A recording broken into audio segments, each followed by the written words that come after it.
I want to say a few words about the state of the American-Israeli alliance. In many ways, it's never been stronger. The extent, the depth of our cooperation is astounding.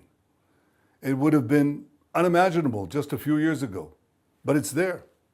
And this serves not only the interest of Israel, but it serves the interest of the United States.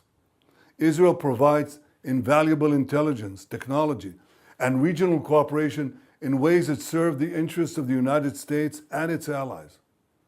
The United States National Security Council issued a memorandum a few weeks ago. I don't know if you read it. If you haven't, you must. Because it called Israel, and only Israel, of all the countries on the planet, it called Israel the United States model ally. America is Israel's indispensable ally, and Israel is America's model ally. That doesn't surprise any of you, because you've been championing this alliance for so many years, and I salute you for doing that. One thing that we understand is that the challenges before us have not ended. But this alliance gives us the opportunity to fashion a new reality in our region, a reality of security, prosperity, and peace. And the benefits will accrue not only to us, but to America and its allies as well.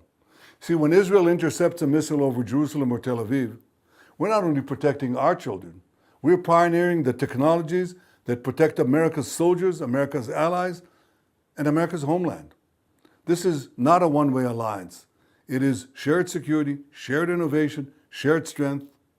Our goal is a totally different Middle East, a Middle East where radical axes are replaced by alliances of innovation, where terror corridors are replaced by trade corridors, where peace is built not on illusion, but on strength. That's why I've told Iran that if it attacks us, we will respond with unimaginable force. And we are committed to defending our allies, including the Druze in Syria. We saved them from massacres. But even as we win on the battlefield, we're fighting on another front. We're fighting on the battle for truth. The truth is that we were brutally attacked on October 7th. The truth is that we have fought a just war by just means on 7 fronts. The truth is that from Gaza to Yemen to Iran, we have hit our enemies harder than they've been ever hit before.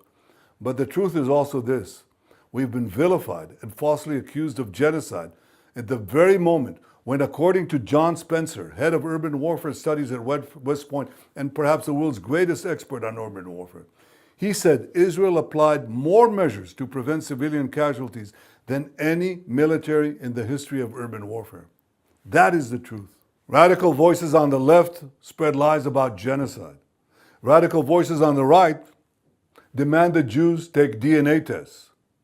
Both are wrong, both are dangerous, and both must be confronted.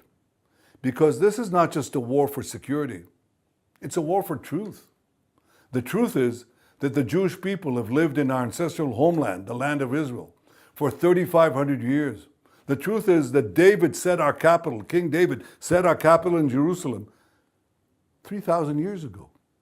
The truth is that although we represent only 0.2%, 0.5% of the world's population, the Jewish contribution to humanity in every field, in medicine, in science, in physics, in so many areas, has been unmatched.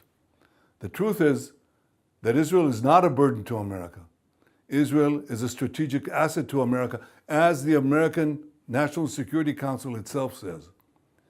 I treasure and value, as do all Israelis, the great support we've been receiving from America all these years. And you, AIPAC, should also be credited for helping out in this alliance. But I want to move from aid to partnership, because that's where we are. We are partners. And no one can appreciate America more than Israel. And I believe that many, many Americans understand that America has no better ally than Israel. And a final word on anti-Semitism. It's been part of our history for over 2 millennia. 500 years before the birth of Christ, we've had anti-Semitism, and ever since, it's been there. The vilifications through the Middle Ages and through modern times, including right up to the Holocaust, continue. Now, some believe that after the Holocaust, there would be an end to this horrible curse. Well, it turns out it was only a brief interlude. And as anti-Semitism rears its ugly head again, there's only one thing to do in order to fight it. And that's to fight it. Whether it's in the military battlefield or on the political battlefield of public opinion in America or Europe or elsewhere, we have to fight it. So I have only one message for you. Don't bow your heads. Don't cower before it. People respect those who respect themselves and who are willing to fight for the truth and fight for their rights. That's what every Jew should do.